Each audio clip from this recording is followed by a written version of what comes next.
Basically is doing fundraisers, and one single speech, Sean, not about immigration or healthcare or education or ISIS or the economy or jobs or infrastructure, energy. She gave one speech and it was about Donald Trump and some websites. So it shows you the difference, and you see it reflected in the polls now. We put out a 10-state ad buy today with that economic ad, really showing people they have a choice in this election, tremendous contrast on economic growth and taxes and middle class affordability. And the polls show it tightening everywhere. Emerson College released 3 polls today. We are within the margin of error in Ohio and in Pennsylvania and in Michigan, and in all 3 states, we lead her among independents. In the state of Ohio, according to the Emerson College poll, we are leading Hillary Clinton by 17 points among independents. And lastly, the Morning Consult poll came out yesterday showing that we cut Hillary Clinton's lead from 6% to 3% nationwide. But what was really remarkable about that poll, Sean, was Hillary Clinton is leading Donald Trump among women 44% to 35%. Sean, 44% of American women say they're going to vote for the first female president. It tells you that this election is about Hillary Clinton, and we will continue to make it about Hillary Clinton. You forgot one poll, too, and that was the LA Times poll. I predicted last week, Hillary Clinton, she was exposed last week in a pay-to-play scheme where top donors of the Clinton Foundation, literally more than half the people she saw, individuals, as Secretary of State, were donors or pledged money to the foundation. Now, that's also the week that they release the Klan ad and make these horrible accusations. They seem to have doubled down on it. Is it overreach? In other words, in as much as it's a mistake now for her, that it's so absurd and it's so silly that people see it as dirty politics, typical D.C. politics? What you just said is exactly how most voters will see it, Sean, for the following reason. Voters have to look at something. It has to make sense to them for them to believe it. And so I think Clinton and also Tim Kaine, who was a real disappointment last week playing this race card, for them to go so far afield on these accusations and these conspiracies, most people will look at that and say, that doesn't make any sense. And by the way, when is the last time you told me what my tax burden will be under your administration, why you call ISIS our, quote, determined enemies, as if we're playing a soccer match against them rather than the savage murderers that they are. 33,000 people killed since 2003, 80% of which were killed just in the last 3 years since the birth and growth of ISIS.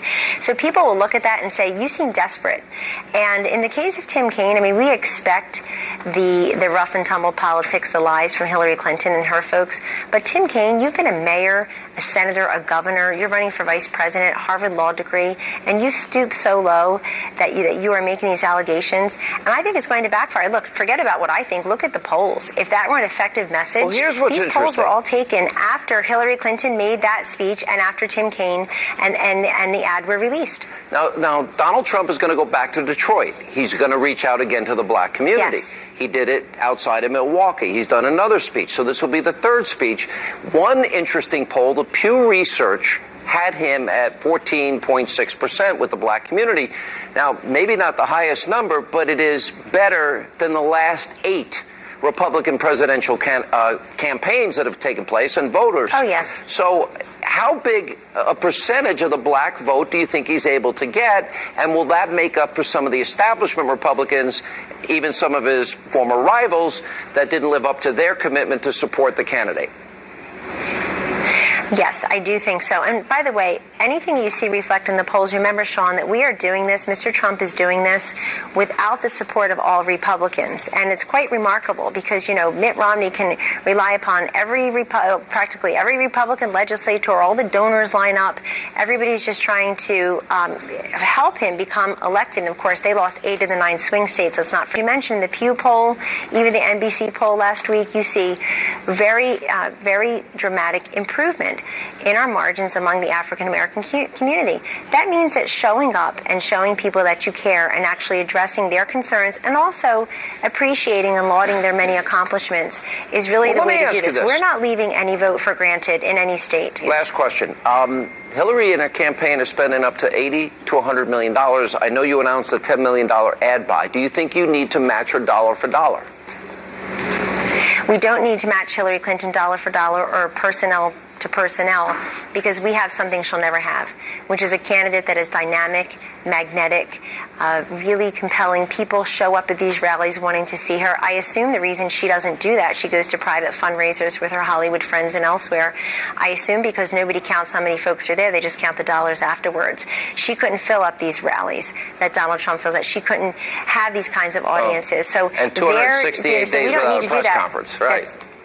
That's right. That's right. 265 days without a press conference, by the way, which the press, very few seem outraged. They love covering Donald Trump because, you know, I mean, God, I know she's boring and she lies for a living, but there are two candidates running for president here. They should both be covered more often. But we have something she'll never have. No focus group, no pollster, no donor, no 1,000 people working in Brooklyn will never change the fact that between now and November 8th, we have the much more compelling, magnetic candidate that's willing to take his case directly to the voters. Scarcity seems to be their strategy. When she comes out of hiding, it's really just to give a speech about him or to raise money. All right, Kellyanne, thank you. And up next on this busy news night tonight, right here on Hannity. As I've said many times in recent days, it's hard to tell where the Clinton Foundation ends and where the State Department begins. That's what's happened. Donald Trump slamming Hillary Clinton as newly released emails appear to show the Clinton Foundation donors were in fact given special treatment by Hillary's State Department.